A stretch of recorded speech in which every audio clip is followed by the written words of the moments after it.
Andy, one of the issues for Social Security in deciding whether or not somebody is disabled, especially at the step 5, the sequential evaluation, is considering somebody's, past work, their education, and whether or not, how that relates to being able to go back to work or do some other type of work. It used to be if people had trouble speaking English, that was a severe, that would really impact on their ability to do work. So what's going on? Has Social Security made a change in that? They have, Les. That's a great question. So Social Security issued a new ruling, SSR 20-1P, which addresses, number one, addresses literacy. And now Social Security does not consider whether you're literate in English. They look to see if you're literate in any language. So if you can read any language, and what they say is if you can read a simple message, all right, which can mean a text message, it can mean a short email. If you can read a short message in any language, then they're going to assume that you're not illiterate, and that can affect, based upon at step 5, kind of where you fall, whether you're disabled or not. And interestingly, they look at it. They assume that if you were able to complete 4th grade, then you are literate. You can read a short message.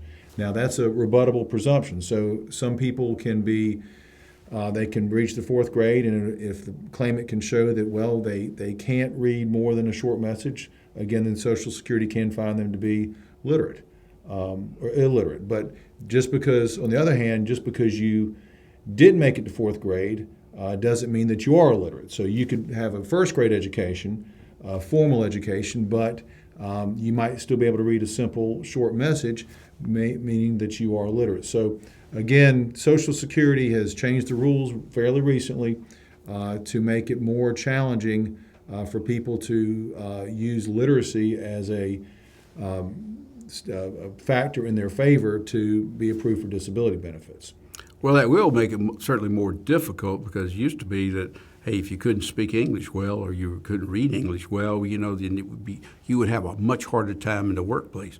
Well, we got a lot of different folks coming over who've got different languages. I mean, you can go like the Middle Eastern languages, or you've got like folks from Afghanistan. You've got the Pakis and the Takis, I think it's Pushtin, and you got a Farsi. All those languages, and people are literate in those. I mean, they can read and write in those languages. So when they come to the United States, they're not going to say, we're going to find that you're disabled because you can't speak and write English. Absolutely. So it's going to make it a whole lot more difficult. And I think probably one thing that Social Security has considered in this change in their policy is, everyone has a cell phone, and cell phone's a smartphone, and people can translate on their smartphone from one language to another very easily. So I'm sure that is something Social Security took into account in making this change. I guess you can speak Siri in some other language, right? You can say, Siri, tell him no. Yes.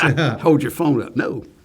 Yes. So those are the changes, Les, and not surprisingly, Social Security has made it a little bit harder for people to be approved. But again, as far as literacy is concerned, 4th grade is sort of the rebuttable presumption that you are literate.